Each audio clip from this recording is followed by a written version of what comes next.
Hey, Hi, Lori. Lori.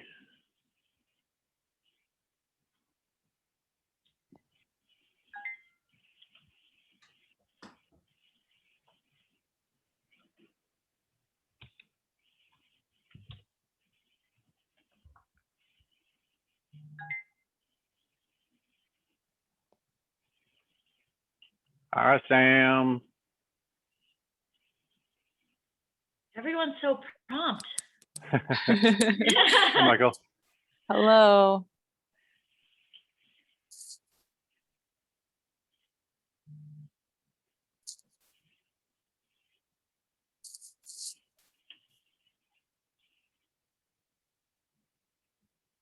You're getting people in the room here. So, Sarah, how's the weather out in New York? Do you have spring kind of coming around there? It's fine. It's finally kind of coming around. My husband and I went to his birthday dinner a couple nights ago, and it was still frigid, but it's finally getting better. Feels nice to be able to walk around, get some fresh air. Yeah. We've had a couple of walking days. I mean, today we're in our stretches. My big thing is I don't remove my snow brush from my car till like late May, because that seems to be the deciding factor in our weather, at least in my little world. As soon as I take that thing out, get hit. I've got nothing to complain about then. Yeah. So we just give people a couple minutes of grace period. We can maybe take this time while everybody's here a little bit early. I mean, if they have any, obviously not looking for answers to questions right now, but if they have any questions on their mind, they could throw Sarah's way for her to jot down for later. Or yeah, feel free to pop it in the chat.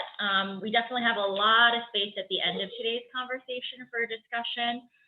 Before y'all joined, Graham and I talked a little bit about what's happening within the Asian American community. So maybe you're wondering, how do you reach out to your colleagues, your coworkers, have those conversations?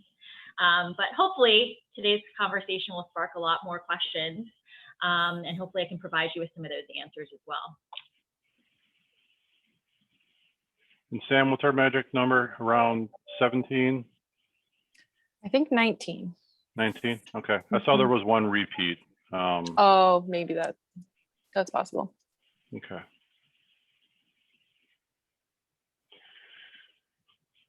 Sam, are you on your iPad? Yes. Oh, that's a really great video on the iPad. I've never dialed it through iPad before. Yeah, I've been working from home for the past year, and I'm just like now starting to dabble back into working in the office, and I realized I don't have Zoom on my work computer. So I use my iPad. I couldn't imagine. I'm on Zoom like every hour on the hour. Yeah. At my home office, I have it for sure, but I'm like, wow, I haven't been here since we've needed Zoom. Are you in your own office, or are there others around you? Yeah, I'm in the office today. Mm-hmm.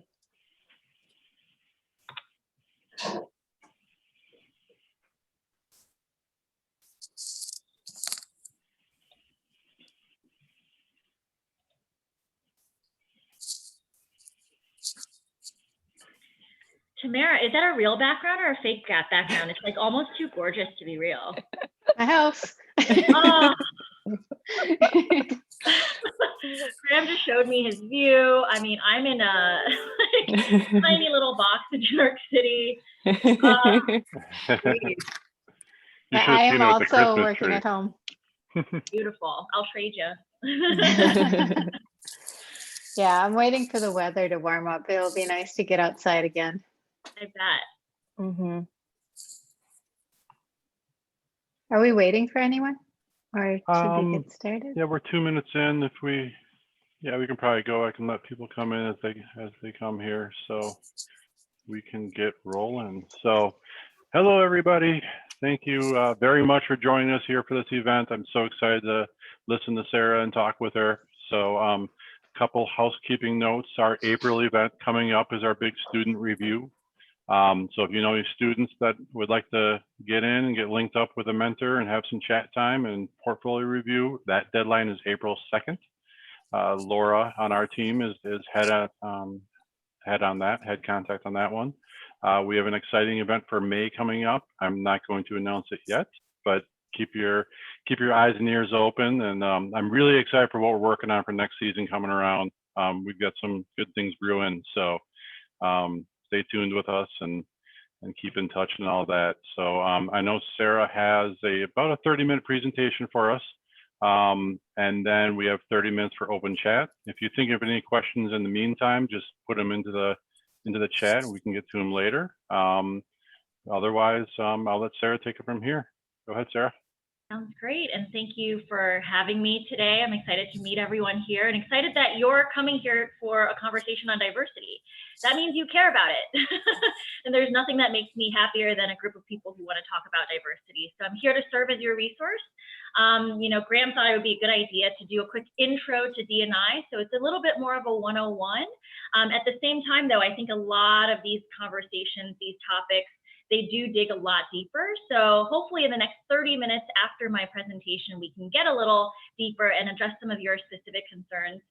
And Graham, thank you so much for sort of sending the smoke signals out to the community. And I know you reached out to a couple of people to try to see what their concerns are, right?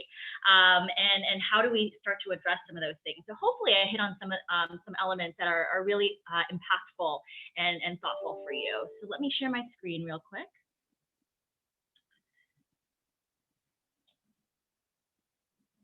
Show all windows. Hold on one moment. All right, I think this is it. Let me know if you see a screen that matches my shirt. Screen is starting to come in. There you go. Yeah, you're on not on full view, but you're there. Okay. Great. Hopefully I'm on full view now. You are. Yep, that's good. Oh. Wait, it just went back. Hold on one second. View, full screen mode.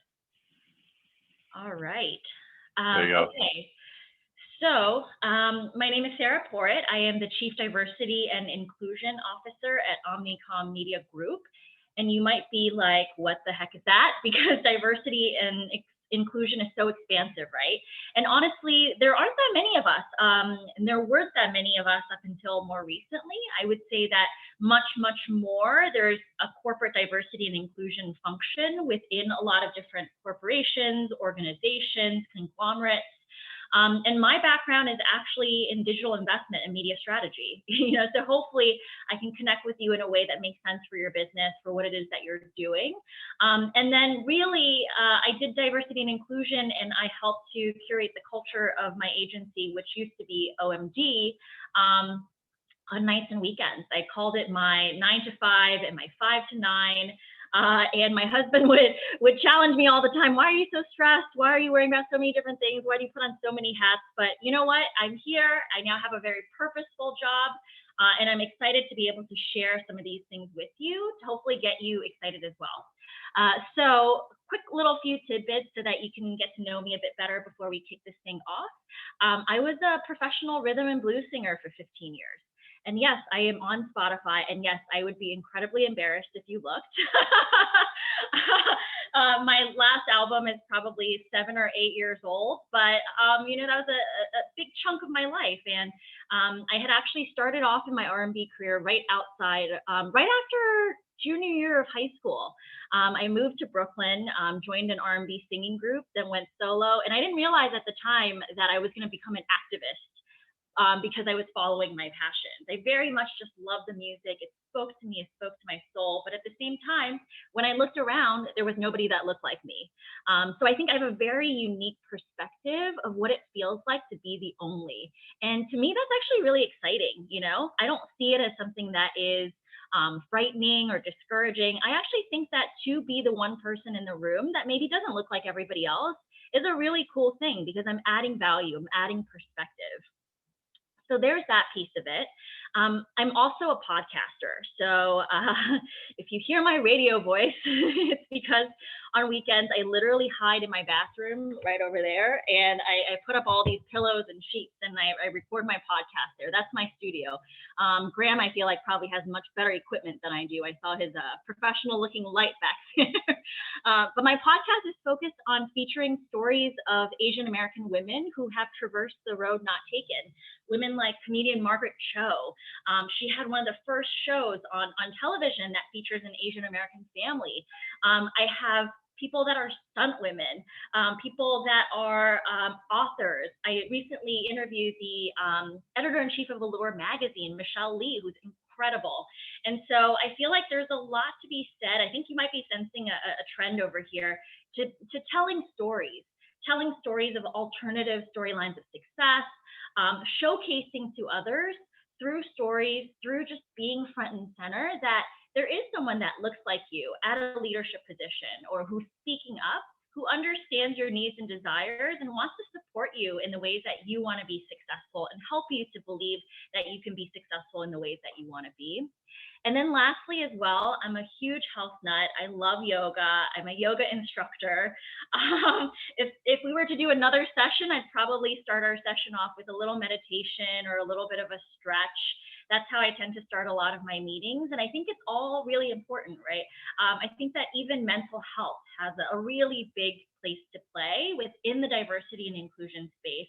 We're exploring more and more things like the idea of resilience, the idea of building community, the idea of taking care of ourselves, because until that's all in place, it's hard to really be able to give and to have empathy and to understand. So all of that ties together. I have a lot of other odds and ends that are interesting little tidbits about myself, but I will spare you from that and just dive right in. And what's a breaking the ice conversation without some actual ice breaking? So I don't think I can see the chat here. Maybe I can. Yeah, actually, if I scroll up, I might be able to. But I'd love for you to just type into the chat, what are some words that come to mind for you when you think of diversity and inclusion in the workplace and in your industry? And Graham, I don't know if maybe if you can see it or read it, if you don't mind reading a couple out. Equity, variety of viewpoints Perfect. and backgrounds, lacking. Yeah, I mean, I think that's spot on. And I know, Graham, the title of this talk is Breaking the Ice on Diversity and Inclusion, but it's even in your description, you talk a lot about equity. And I think the beautiful thing about equity is that once diversity and inclusion are both in place, that's when you can really have some true equity, and it makes things a lot better for all of us. So thank you for your thoughts and ideas and contributions. I think you're quite spot on there with some of the ideas that you've already popped into the chat. So also, what is a one-on-one and breaking the ice without some definitions and some sort of very basic ideas that we need to touch on and talk about as a group? I think I might, oh, there we go. So diversity first and foremost. So diversity is a rich mix of differences. It actually has many, many facets. There's actually a wheel of diversity that includes things that you see on the screen here: ethnicity, race, age, gender, personality, beliefs, experiences, sexual orientation, need to catch my breath, and more. But there's so much more to that, right? Everyone here that's joining us in this conversation today, that's in this room, is diverse. We all bring with us different experiences, backgrounds, things that we can change and things that we can't change that have been put upon us. And diversity from a corporate workplace perspective means that ensuring your workplace has full representation of people from all walks of life. And you might be asking, why is it important? And you're probably expecting me to address a lot of that today. I think it's important because of many, many reasons. One reason is because diverse perspectives bring about innovation. When you have people with the same types of background or histories or resumes that are in the same room, they're probably not going to come up with the same ideas as a group of people that have very, very different histories. And that's the value of having different people in the room, in the discussion when you're brainstorming solutions, which is especially critically important in our industry. And another thing that's really critically important in our industry too is that we need to bring people into the fold that look like the people that we're serving. So look at the US demographics. What we really try to do at a US level when looking at diversity is, can we mirror our set of employees and how they're demographically shaped to the US population? Because the more we can mirror them, the more we can make sure that we're bringing in the right people when we're having discussions and stress testing a lot of those discussions to ensure that we're coming up with the best solutions possible. And there's actually two types of diversity. Both of these are really, really important. So there's inherent diversity. Those are demographics and things that are part of our personal DNA, if you will. So it's a lot of the same things that we outline here, you know, race, age, gender, sexual orientation, even. These are things that we can't really change. We were sold that when we were born into our bodies. And then the acquired diversity are the things that you really pick up during your lifetime. So it's a little bit of this dualism of nature versus nurture, right? So we've got the nature part, which is inherent, and then the nurture part is the acquired. Things like our life experiences, our skill sets, our perspectives, our style of communications. I think that a lot of times when we do talk diversity and inclusion, it tends to sit more on the inherent side. We tend to look more at gender diversity. We tend to look more at racial diversity, but we tend not to value or maybe look at quite as closely the set of skill sets on the right. Whereas what's interesting is that when you're hiring someone, it's probably, hopefully, the opposite, right? You're looking at skill sets, you're looking at life experiences, but maybe not quite as much on the left-hand side. So I think there's a lot of value in marrying the two so that diversity practitioners can be a bit more focused on acquired, and other folks who are just hiring and part of the media and advertising landscape can look at a bit more of the inherent. And I think it's helpful to contextualize what these ideas look, feel, and sound like within an organization that's quote unquote diverse. So just listing out a couple of examples here.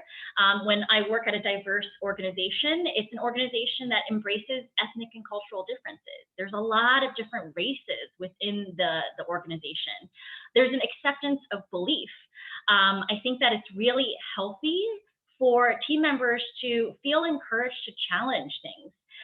You know, it's one thing to bring people into the room to have diverse representation, and it's another thing to make those people, which goes into inclusivity as well, feel like they can actually challenge you, feel like they can bring forth those ideas and show their uniqueness. Gender equality is a part of diversity. Accommodating and embracing people who are differently abled. Sometimes we don't always think about that. Respect amongst employees, acceptance of differences. And this last piece is actually really huge. It falls into inclusion as well. Open and transparent communication. I think the more that people respect the diversity of perspectives around them, the more they feel like they can openly communicate with their teams.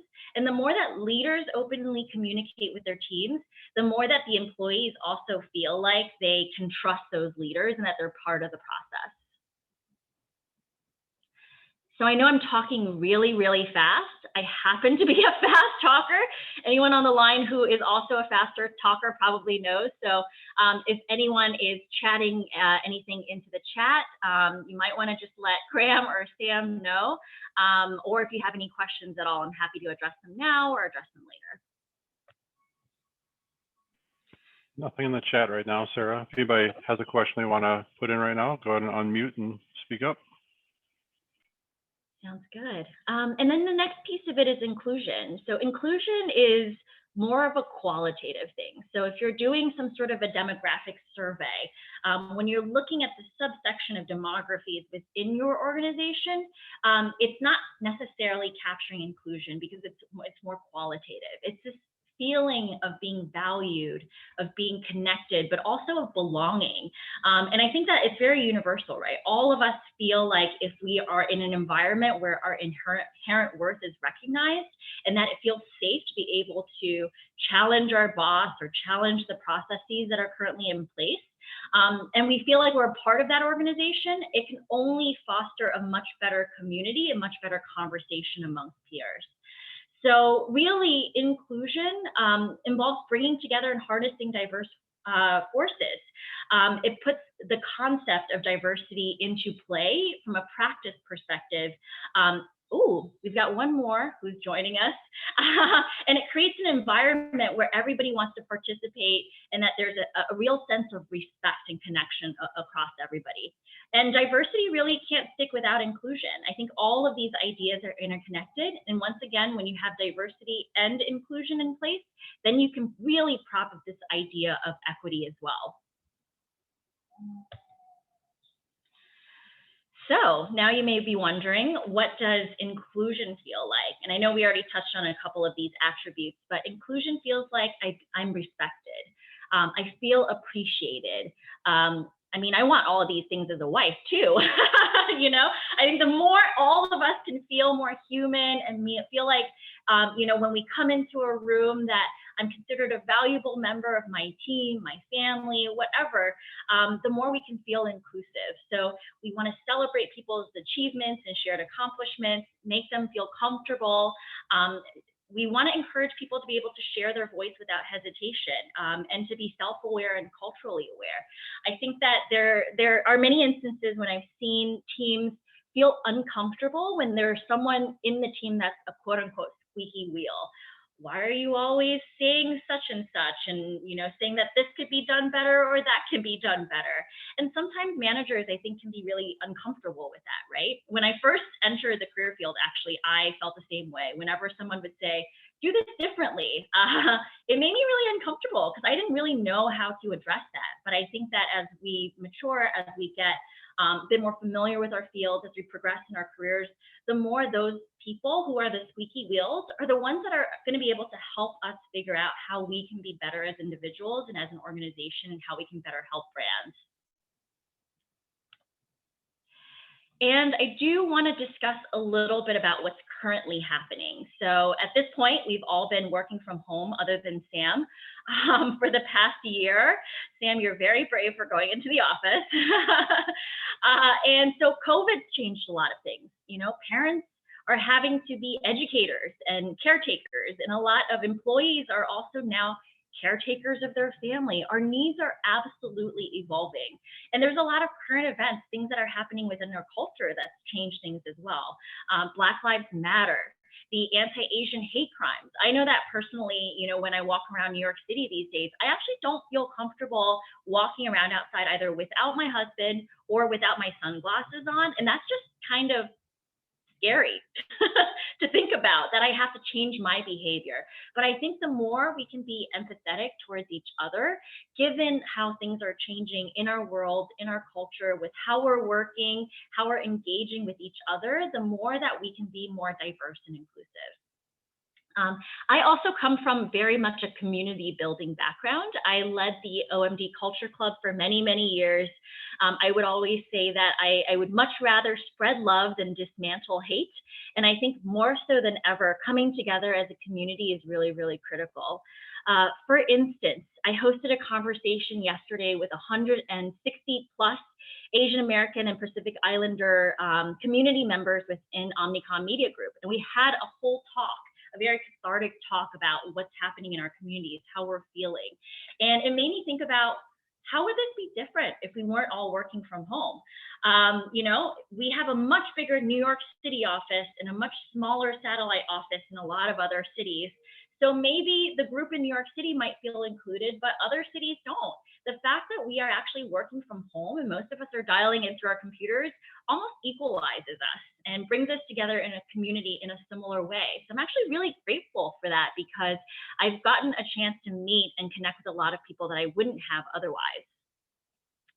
And the more I think we'll start talking about diversity and inclusion, the more you'll realize that D&I, or diversity and inclusion, has no bounds.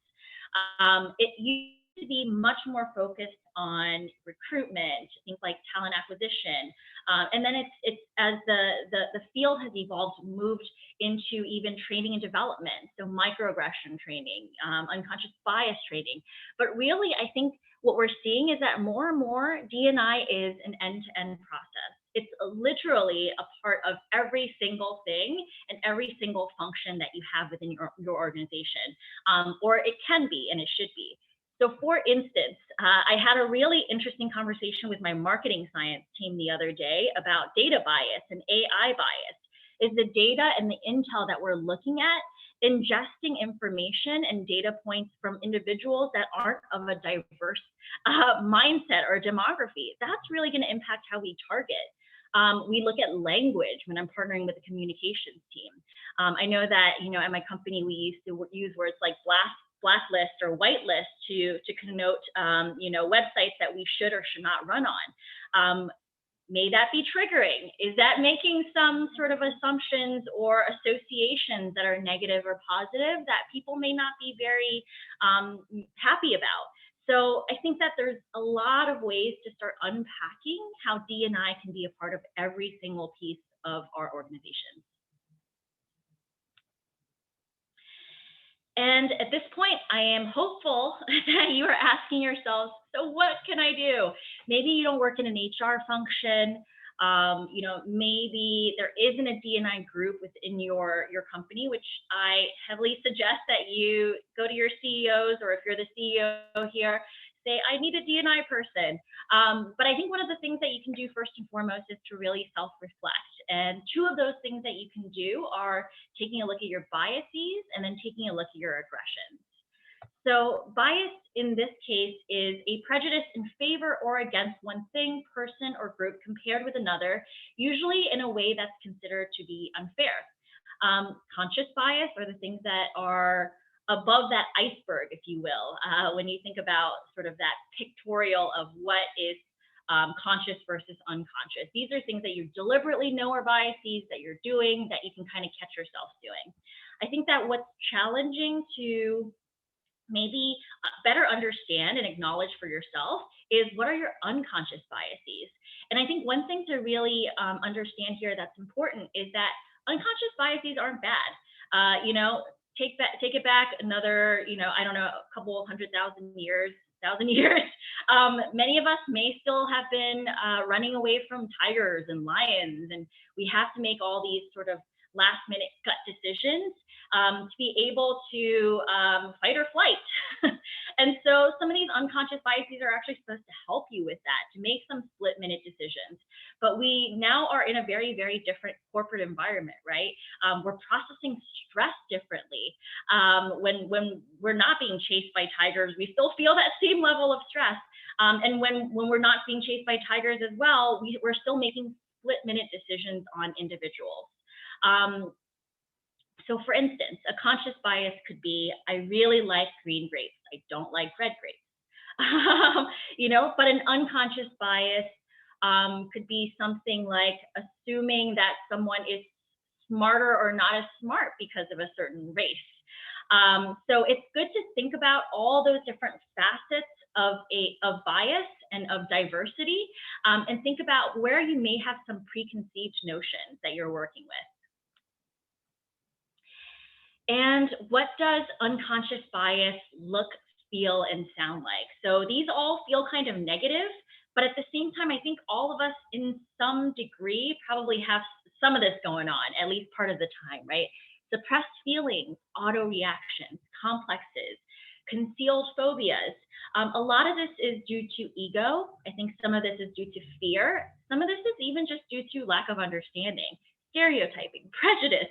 I mean, I don't think anyone here wants to be labeled with being, a prejudiced person who stereotypes, but we all do it, right? In little and large ways. We make assumptions. Our lens of the world is different because of our culture and our history. So these are the things that we can start to think about as individuals to sort of check our own unconscious biases. And then before we get into some of the solutions in the discussion, it's also good to quickly talk about macroaggression and microaggression. So similar to unconscious and or conscious and unconscious, macroaggression are those things that are just straight up wrong. You curse at someone, you're mean to them, you're derogatory, you're negative, you're just kind of being a meanie.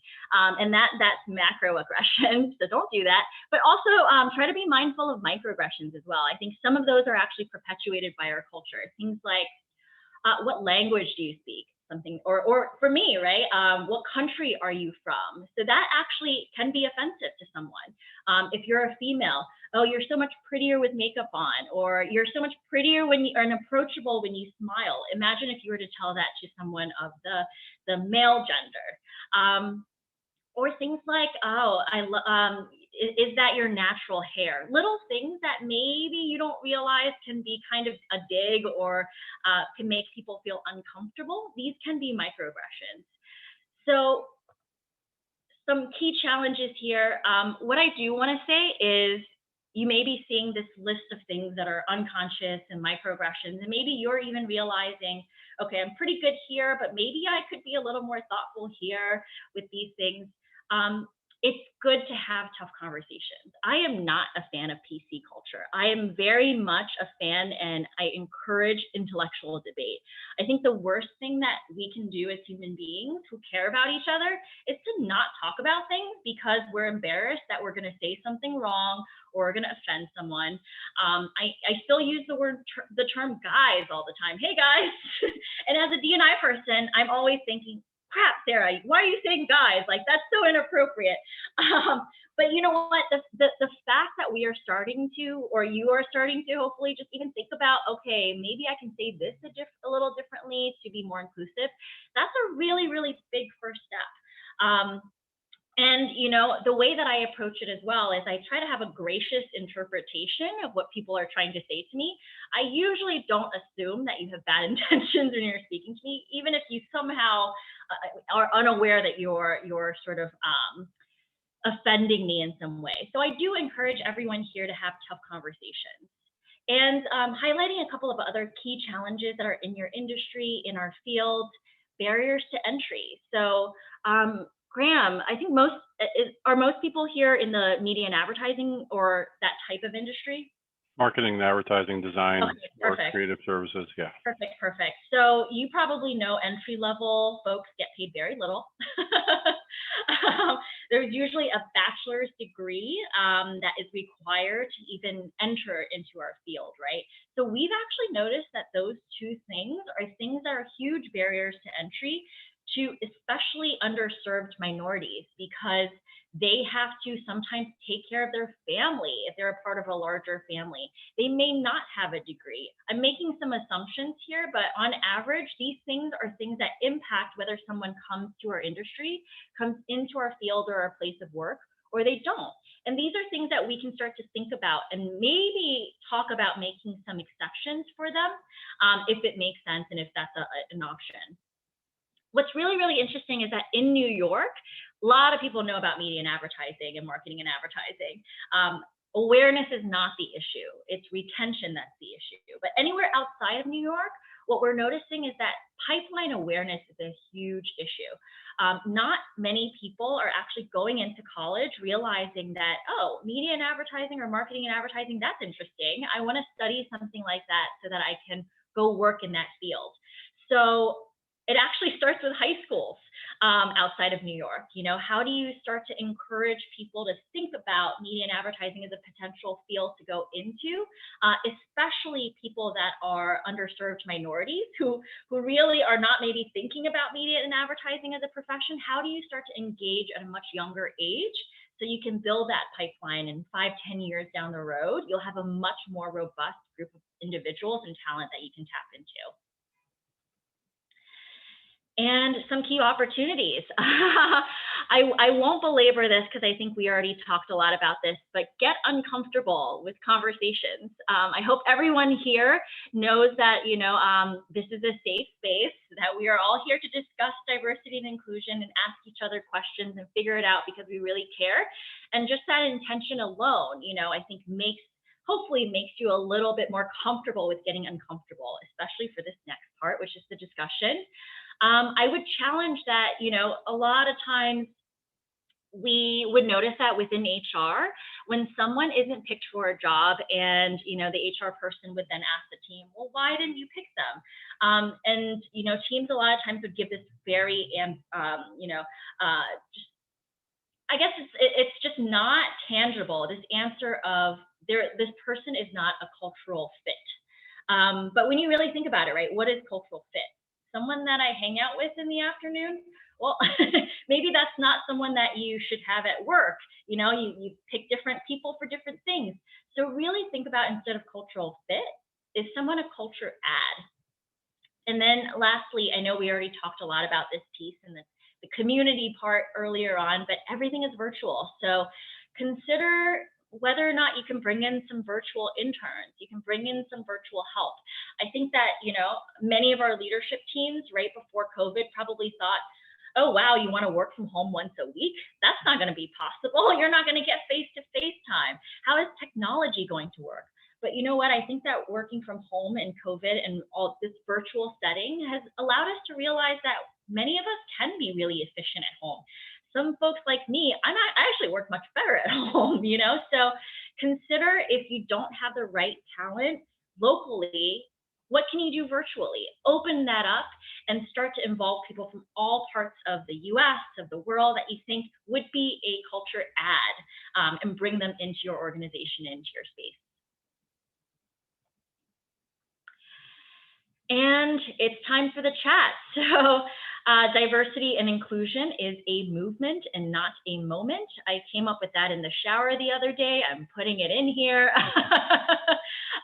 But it's true, right? I think that a lot of folks are starting to hire diversity and inclusion professionals because they're addressing a moment in time. They're realizing that there's current events that are eliciting a certain reaction from their employees, where they now have to hire a diversity person to address these issues.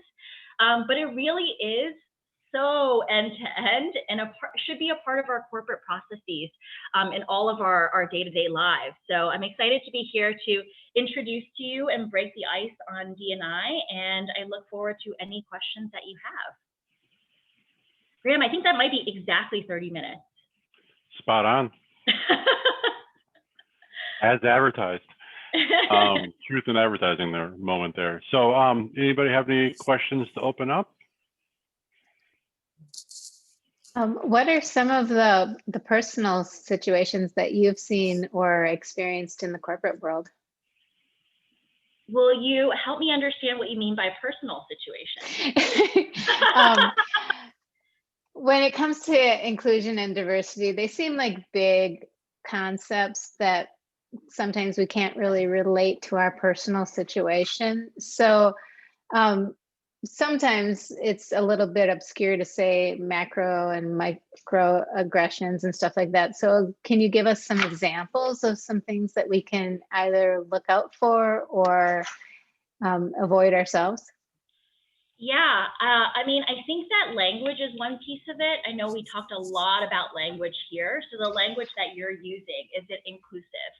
The intention behind that language, is it inclusive? So that's one piece of it. And I think that's going to take some training, right? Because I still say guys all the time, like I said.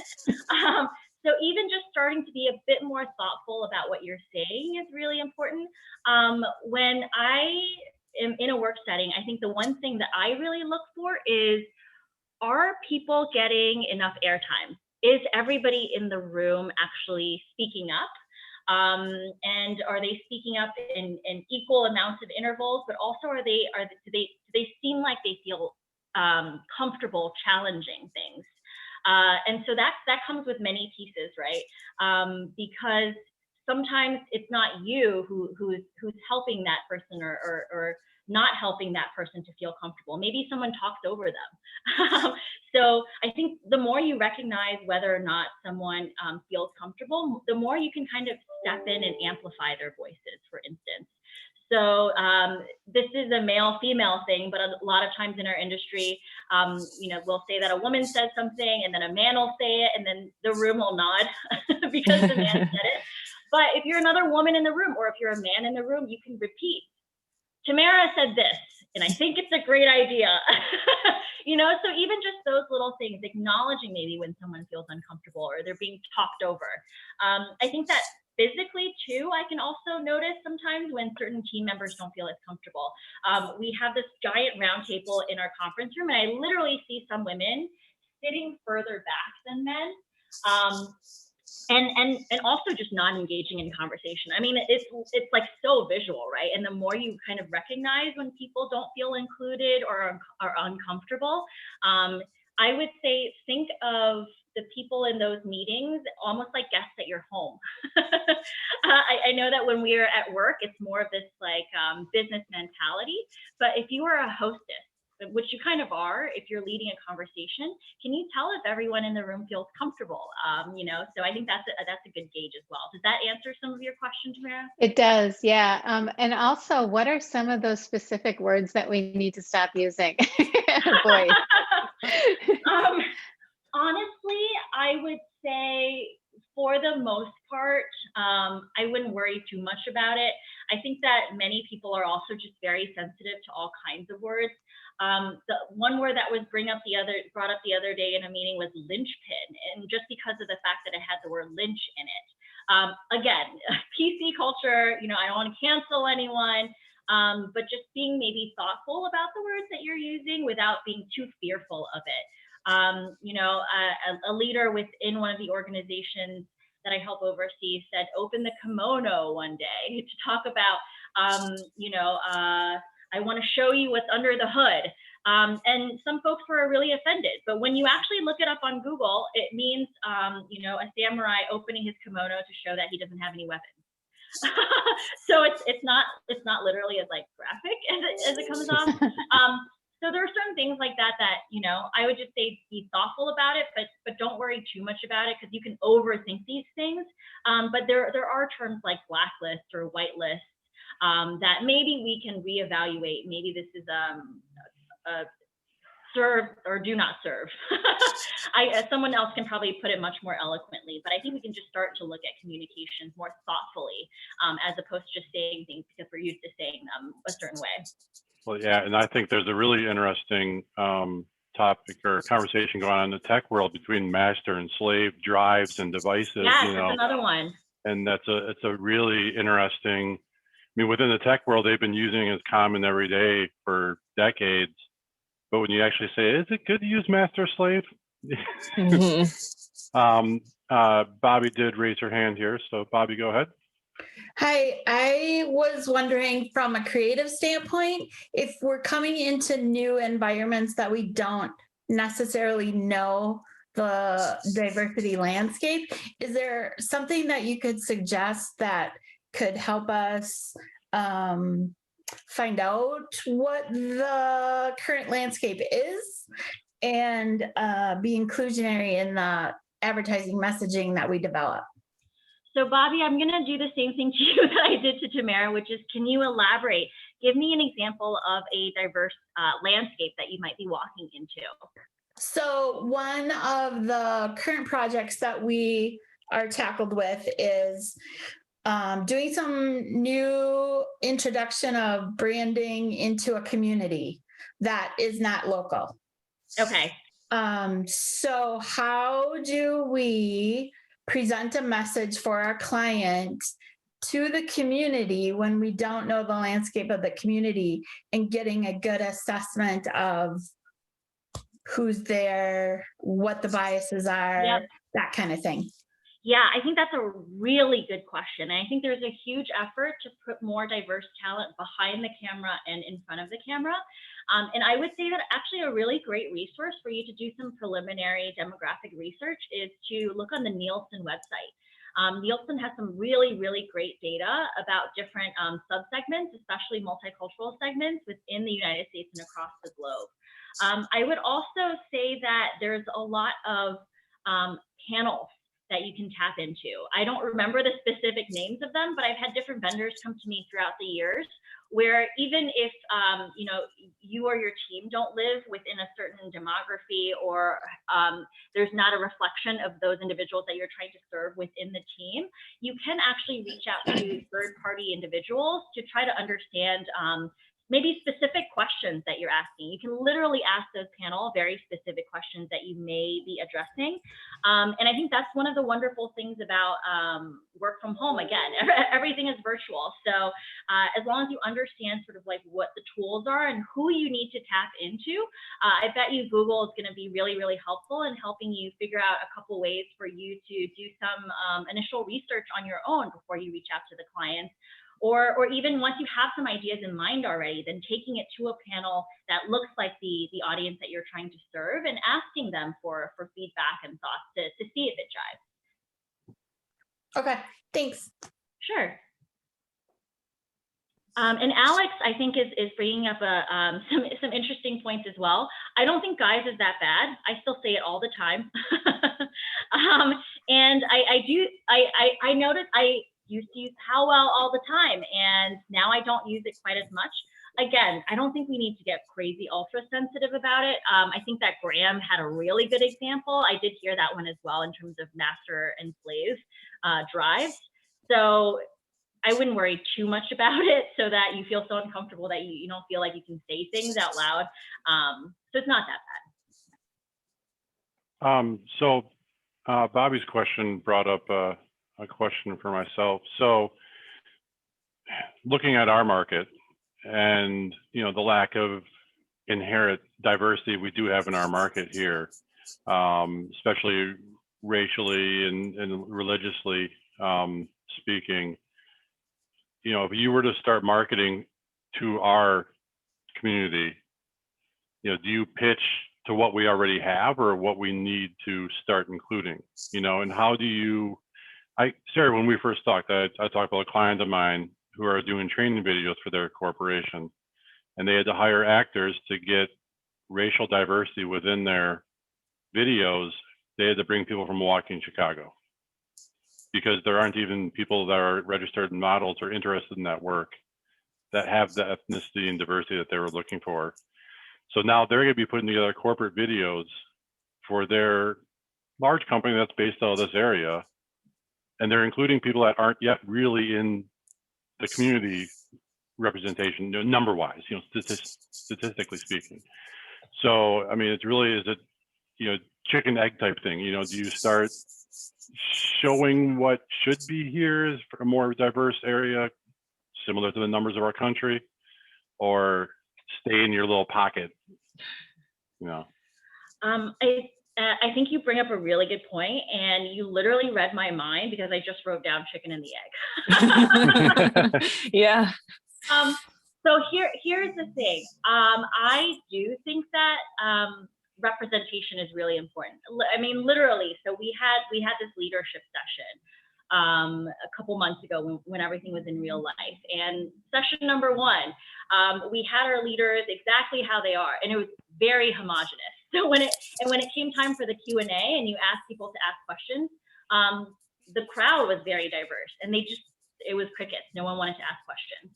So I went up to the CEO and said, for session 2, I know I'm technically not a part of the leadership team, but you need to put me on there because if anything, I'm going to make people feel more comfortable. Like someone that looks like them is up there so I can ask questions. So we took out, you know, some of the people that look too homogenous. We put more of the women at the center, and we gave them more speaking roles, and we put more diverse people there. So I do feel like it's like the same as the old adage, dress the part that you want, dress for the job that you want. So the more you can showcase diverse representation, I think the more that people want to enter the field, or the more that people that are in the field but maybe don't see people that look like them feel more comfortable. And I think that's definitely one step in the right direction.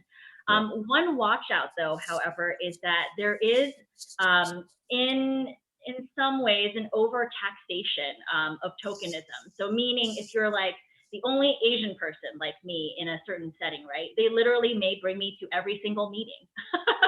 I mean, I don't know how many clients think I was going to work on their new business just because I was in the new business pitch and they wanted a diverse set of people in that room. So I think it needs to be a bit of a balance. So that the people that you're bringing in also don't feel like, okay, I am now the token Asian person for this meeting or conversation, but that they feel empowered as someone who's different to be front and center. Yeah, thanks. Alex? I was actually going to tag on to your question a little bit, Graham. I think there's also, and maybe this is just my own personal thought process about it, but like, how do you not make it be cheesy when you're like using stock photos or, you know, photos of diverse people when they're not really yours? I own a co-working space in downtown Green Bay, and we don't have any diverse representation as members. And so to get those people involved and in those photos and showing up here is like how do you even bring that in when you don't have it and you want to show photos of it, but you don't want it to come off as tacky or cheesy that you're forcing it either.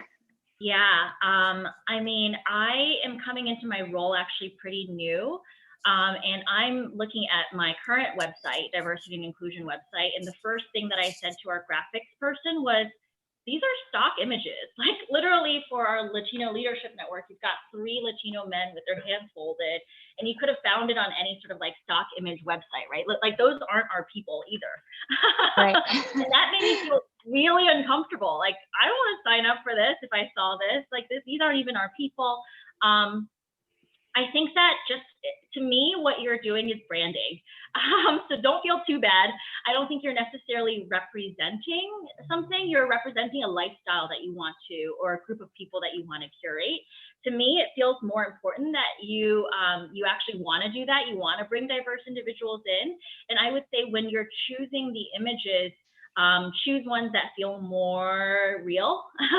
And you can always, do a panel on Facebook or whatever, or through another third-party service, just to see how people react to those images. See if you can find a couple people in those demographics and literally just ask them, hey, does this resonate with you? And I think that's actually really helpful. And I think when people realize that your intention is to actually grow diversity, their tone changes, and I think it makes it a really worthwhile ask. Awesome, thank you. Sure. I think that Alex approaches the thing that I've been trying to become better with over the last year or so or whatever, and it's that you have to approach race and diversity and ethnicity and see it, acknowledge it, to then get over your natural biases. Or I'm working on a community-based project right now where we're selecting people for photos of this certain project weird thing going on. We're booking 5 people. Somebody else booked all the other ones, and we're looking for a 5th. Well, all 4 of those first ones are booked are all white. And so now I finally built up the guts, and in my sent out email this morning, I'm like, hey, how about we try to get some diversity going on for this 5th slot? So it's a matter of accepting, like, to be, I don't know, to use a poor word here, but to be not racist, you have to acknowledge race. And you have to acknowledge these facets to then look to get to more equity. And Sarah, please bail me out here.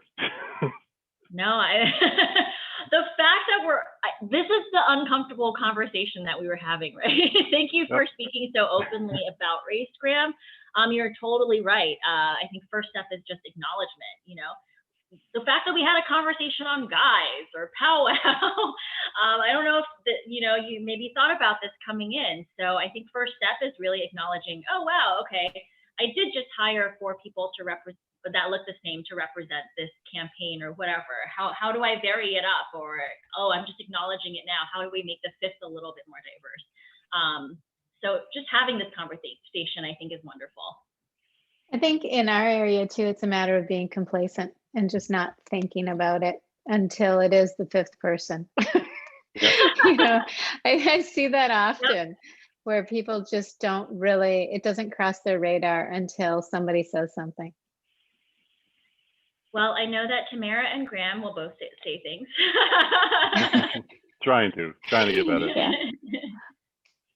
In that same kind of arena, when you're trying to get, like, for myself, working with clients and kind of trying to push that envelope and show more diversity, we've gotten a lot of pushback in the past with, that's not representative of our area, so we don't want to focus on it, kind of a thing. So how do you challenge that perspective? Yeah, so I think that it's easier for, and I worked in CPG for many, many years. I think it's easier when you have a client that's serving a more diverse demographic. When you have a client that's not serving a diverse demographic, I think it's going to be really, really challenging. But if you are talking to a client that's looking to drive incrementality through marketing to diverse audiences, then you actually have data to back up a lot of your what you're saying. So for instance, AIM, the Alliance for Inclusive and Multicultural Marketing, they actually have this research tool called SIM, Cultural Insights Impact Measure. And through SIM, you can even see an aggregate that having a culturally or demographically specific message that's addressed to certain subsegments, they're much more keen to have better awareness, better sell-through, all these metrics that would matter from dollars and cents perspective to a client, and that's definitely speaking their language. So hopefully, at least with those clients, when you have the numbers to back it up, then it's an easier conversation. Mm-hmm. All right, we've got 7 more minutes. But don't force it. I feel like this has been a really wonderful conversation.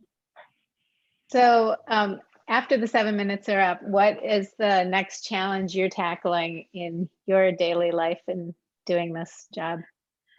Oh, okay. So maybe this is a good moment to actually talk about what's happening in our culture, which a lot of what my focus has been more immediately these days is making sure that my Asian American community feels heard. I don't know if anyone here has heard of the model minority myth, but there is this myth that Asian Americans are highly educated and they're doing quite fine in the corporate space. But with that comes a level of invisibility. I think that our problems are diminished, and people also, again, chicken or the egg, maybe don't feel quite as comfortable speaking up. So, I've sort of got my marching orders. I had my 150 people come together and have this very cathartic conversation where they shared and they demanded things from their CEOs. So next steps for me, I am planning an allyship conversation to bring everybody else in within the organization.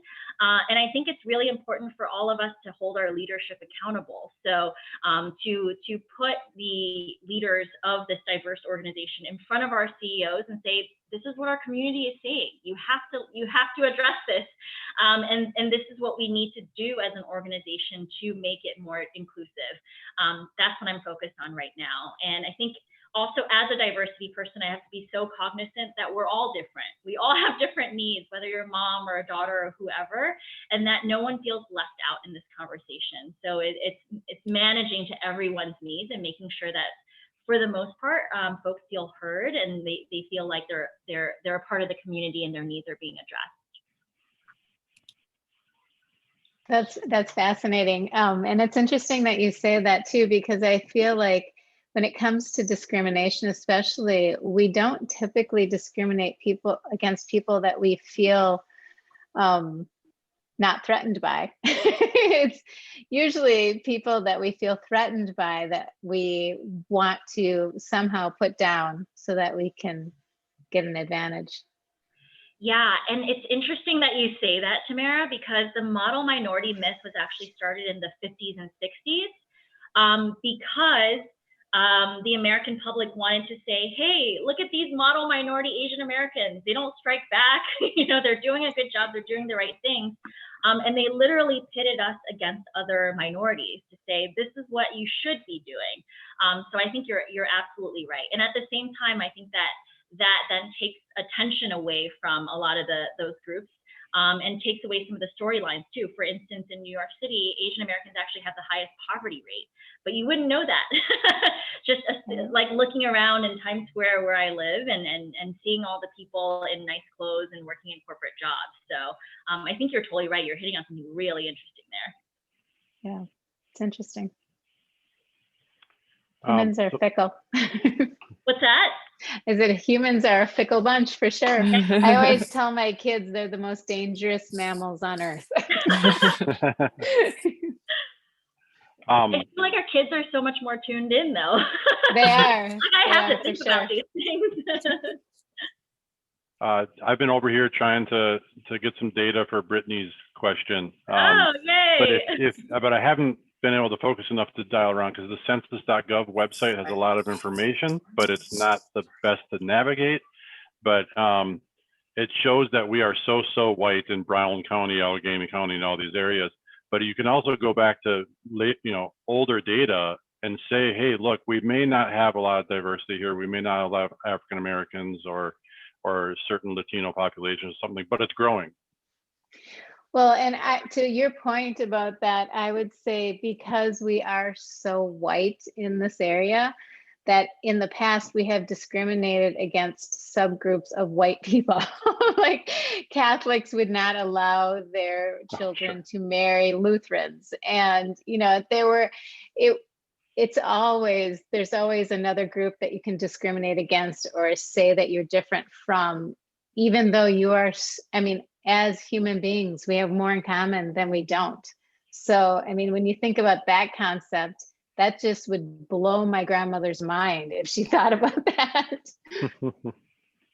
Well, and how many diverse groups aren't willing to move here or not wanting to come into the Green Bay area because everything's so white, right? Right. And we're Well, not and even embracing that's a it. good point, because I just talked to some leadership from a group, an LGBTQ group over at St. Norbert College. And they actually expressed to me their concerns. They weren't from the area, these people. They had gone to St. Norbert to college, and they just were questioning, not necessarily concerned or not concerned, but just asking me, like, am I safe holding my boyfriend's hand at Target? And I was like, of course. But am I sure about that? Now that I think about that, I didn't want to mislead them. I don't know who else they're going to encounter in their trip. So is it right for me to say that? I think it is. I've lived here a long time. I kind of feel like it's a safe community, but You're white and straight. Yeah, and I appreciate the fact that they were thinking that way, because I wanted to give them the right information, of course.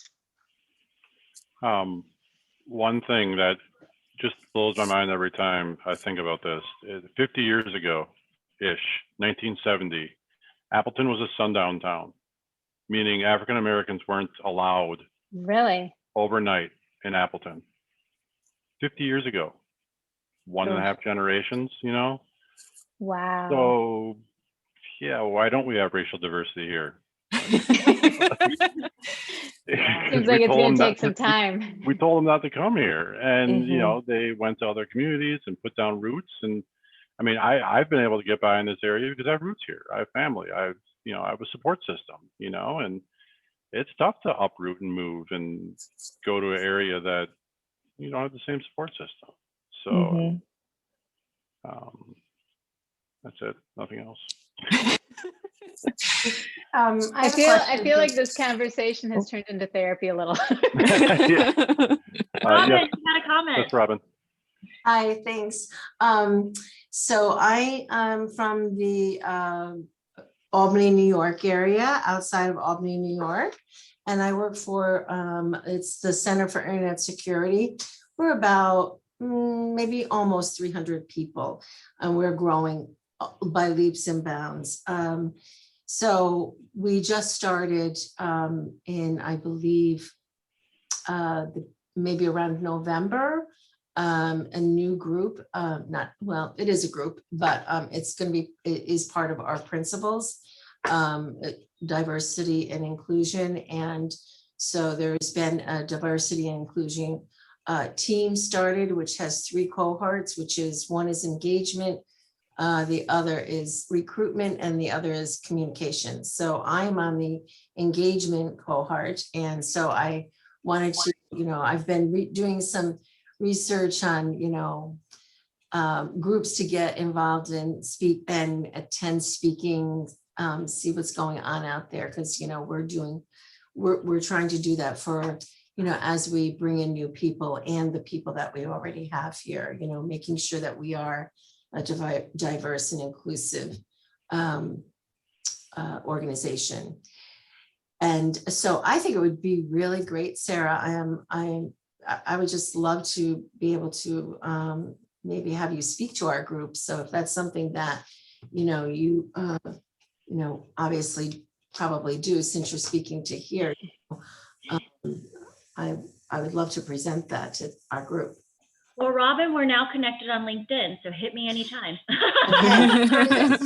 Thank you. This has been really great. Yeah. All right, we are at our hour mark. Is there anybody with any last remaining questions you haven't had the guts to ask yet? Anything?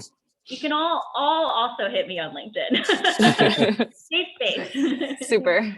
I guess Yeah. I was just curious, Yeah, Katie. kind of going back to the stock photography question. I mean, I feel the same way and struggle having accurate representation of the business. And I was just curious if you felt it's authentic to gather some of these stock imagery, even though it's not exactly a representation. But is it more of what we aspire to be? I guess. Yeah, isn't that most of marketing and advertising though? You know, and if you're aspiring to be diverse, I'd say kudos to you. I think it's great.